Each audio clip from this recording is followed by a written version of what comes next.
The future is exciting, uncertain, and sometimes downright strange. With technology accelerating at breakneck speed, it's hard not to imagine what the world could look like in a few decades or even just a few years. Will we be living in a utopia of convenience and abundance? Or will we find ourselves caught in a web of digital traps and societal fractures? Well, let's take a look at some of the key changes that could shape the future, for better or worse.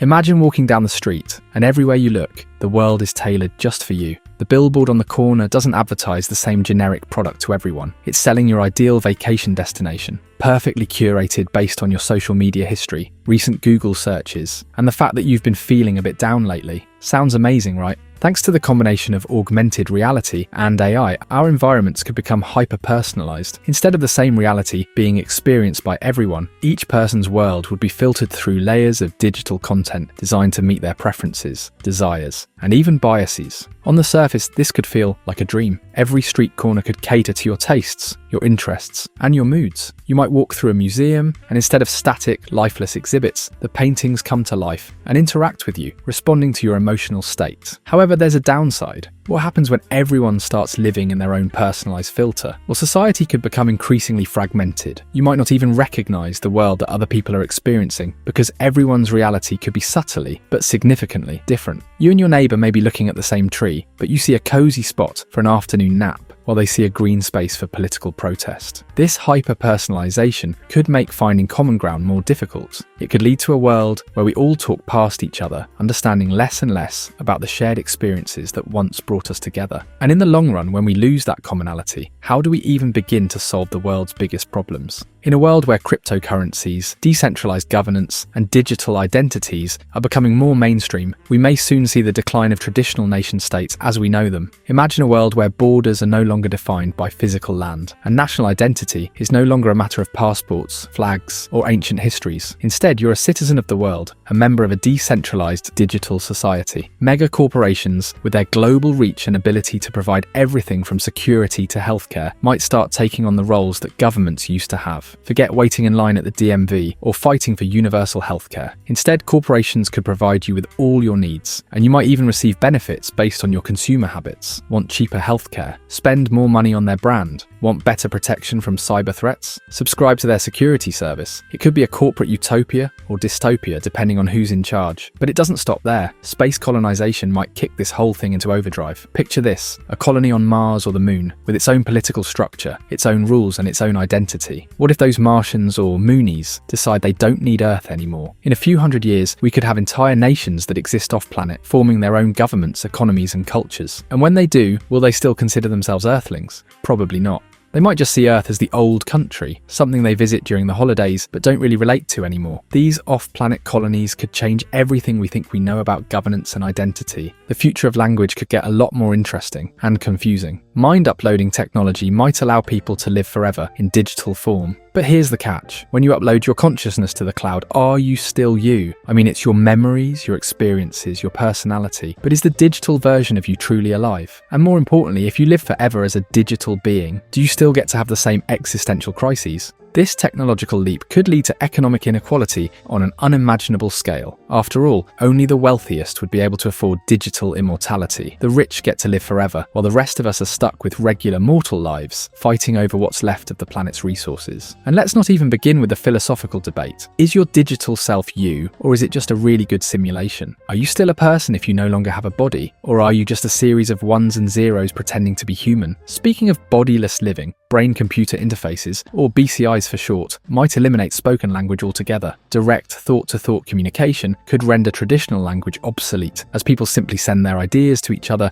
via neural networks. It sounds futuristic and incredibly convenient, but here's where it gets weird. Could this new form of communication blur the line between private thoughts and public discourse? Would we lose our inner monologue and, in turn, a sense of self? These technological advances will challenge not only our understanding of language, but also our very concept of individuality. Human evolution is no longer confined to a slow, organic process that takes thousands of years. In the future, we might engineer human evolution with technologies like gene editing and brain-computer interfaces. And no, I'm not talking about the better-than-average humans that already exist with more muscles or greater intelligence. I'm talking about completely new forms of humanity. For starters, we could bypass spoken language entirely. Instead of communicating via words, people might connect through thoughts. No more awkward ums or ahs in conversation. If you've ever wondered if you could just read people's minds, this might be your chance. Brain-computer interfaces might allow for a seamless, real-time connection between people's thoughts. Imagine the speed of communication. Ideas could be exchanged almost instantaneously, but at what cost? Without words, would we lose the emotional richness of language? Could we even understand the thoughts of others? Or would it be like hearing only a blip in the space between two signals? And then there's the possibility of AI-driven translation. In a world where every language could be translated instantly and without error, would languages, those beautiful,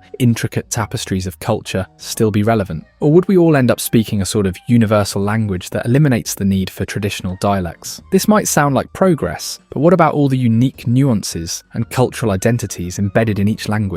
We could easily see the decline of cultural languages, leading to the erosion of some of the world's oldest traditions. It's a bit like a language extinction event. Most of us work to survive, not to thrive. But what if we didn't have to work anymore? As AI and robotics continue to evolve, most jobs could eventually be automated. Imagine a world where you don't have to drag yourself out of bed to sit in a cubicle or work overtime just to make ends meet. Instead, work would be optional, and people could pursue their true passions. Want to become a painter? Go for it. Fancy starting a podcast on why pizza is the superior food group? Who's stopping you? With universal basic income, or wealth generated by AI-driven systems, people could have the freedom to do what they love, whether that's creating art, thinking deep philosophical thoughts, or just lounging on the beach. But here's the twist. If you don't have to work, will you still feel a sense of purpose? Could it lead to an existential crisis where people no longer know what to do with their time? It's one thing to work because you have to, but what happens when there's no longer a reason to get up in the morning? Could we all spiral into a collective identity crisis? Possibly in the short run, but hey, at least you'll have more time for brunch. In the future, privacy might become a relic of the past. Brainwave monitoring could make our thoughts trackable, and we might find ourselves living in a world where every flicker of our brain activity is constantly monitored. Great for eliminating crime, not so great for keeping your embarrassing daydreams private. And what if your digital twin, an AI version of you, starts interacting in the world while you're sipping coffee somewhere else? Is that still you, or is it a high-functioning avatar living your life without your consent? Ultimately, the future could bring a society where privacy is a choice, and some people will choose to expose everything in exchange for convenience. Want an AI assistant that knows your every need before you even ask? Get ready to sign over every personal detail to make it happen. It's a trade-off between convenience and privacy, and it's a choice everyone will have to make. Some will go all in, while others will cling to the last shreds of privacy. The future of the planet could be marked by an environmental paradox. As the climate crisis worsens, technology may also provide the means for our survival. We could see a future split between eco-cities, urban areas designed to withstand extreme weather conditions, and wastelands where populations that didn't adapt are left to struggle. Geoengineering could offer a way out, but it's a double-edged sword. Who controls the weather? Who decides when and where to deploy artificial clouds or space-based solar reflectors? Meanwhile, synthetic biology could offer us a lifeline. By engineering ecosystems, we might be able to restore endangered species, clean up polluted environments, or even create new ecosystems from scratch. But like all great technologies, it comes with ethical questions. If we can create life, should we? If we can bring back the mammoth, what's next? Would these creations have the same rights as the creatures they're based on?